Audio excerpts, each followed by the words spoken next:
Good morning, Little Masters, and welcome back to today's Tolkien Times. I'm the Man of the West, also from the Prancing Pony podcast, and here in week 47, with 3 weeks left in Series 6, I'm going back to what I told you all in week 42's Mailbag Monday to open the series. For these next 3 weeks, I will commemorate Barnard Hill's portrayal of Théoden by reading a few of my favorite passages about the King of Rohan.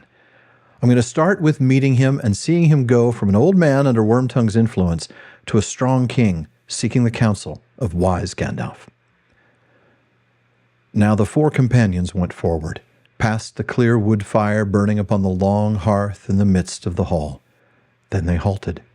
At the far end of the house, beyond the hearth and facing north towards the doors, was a dais with 3 steps, and in the middle of the dais was a great gilded chair. Upon it sat a man so bent with age that he seemed almost a dwarf. But his white hair was long and thick, and fell in great braids from beneath a thin golden circlet set upon his brow.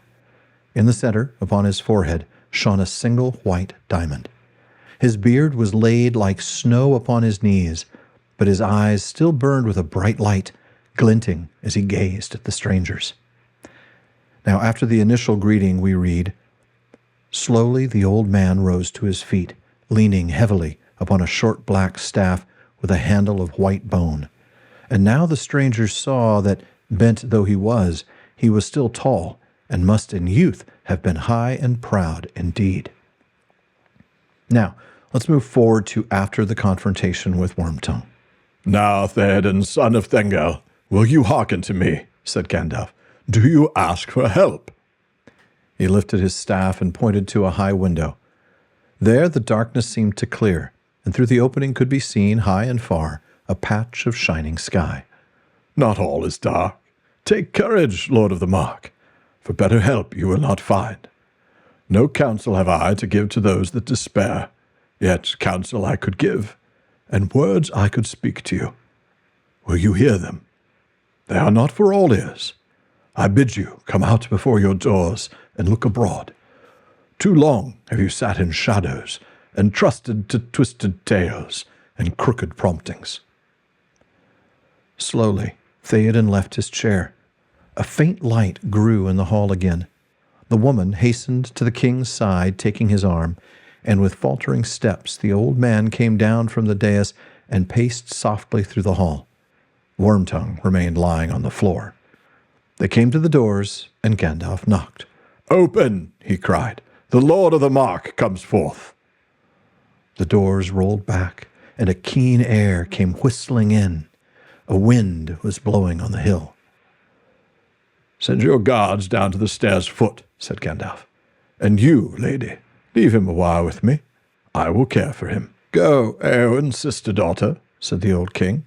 "The time for fear is past." And then after a paragraph about Eowyn, we get this wonderful passage. "Now, Lord," said Gandalf, "look out upon your land. Breathe the free air again." From the porch upon the top of the high terrace, they could see beyond the stream the green fields of Rohan fading into distant gray.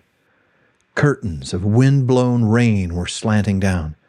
The sky above and to the west was still dark with thunder, and lightning far away flickered among the tops of hidden hills.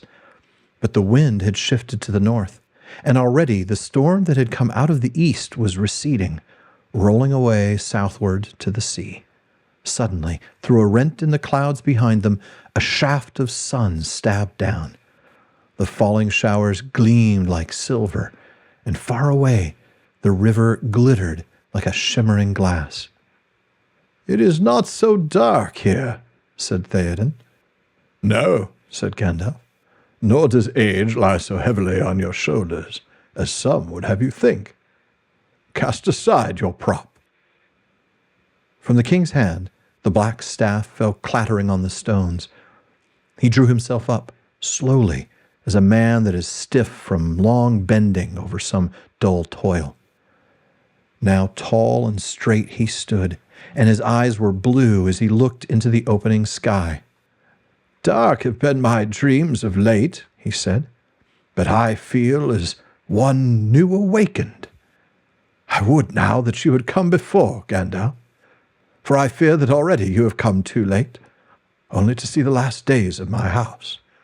Not long now shall stand the high hall which Gregor, son of Eorl, built.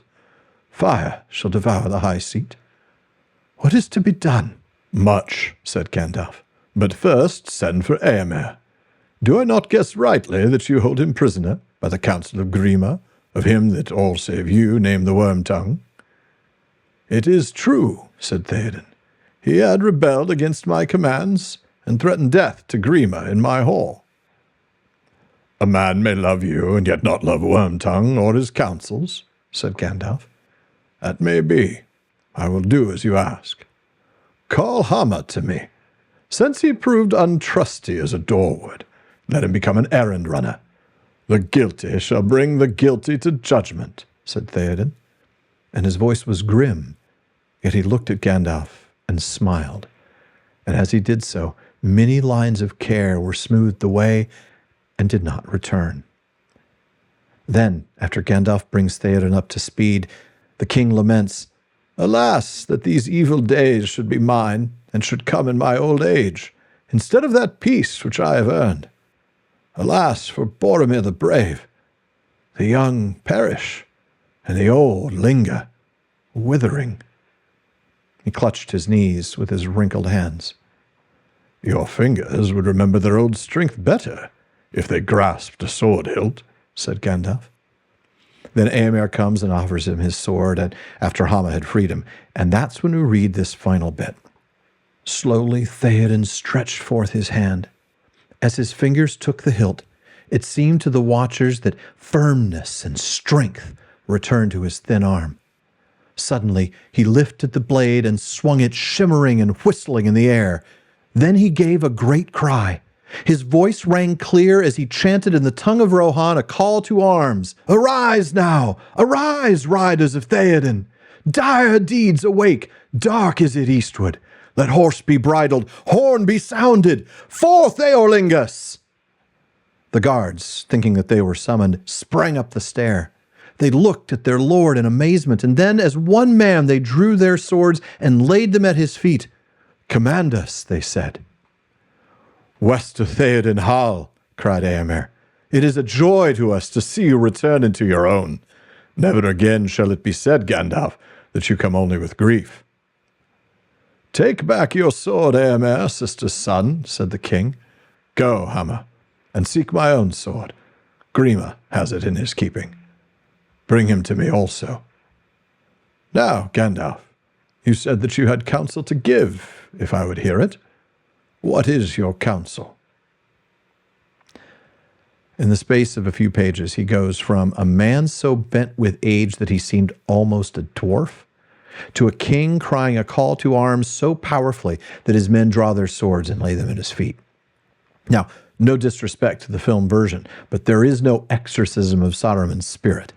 Gandalf simply offers counsel and bids him to come outside and breathe the free air again, and to get him away from the lying and manipulative Worm-tongue.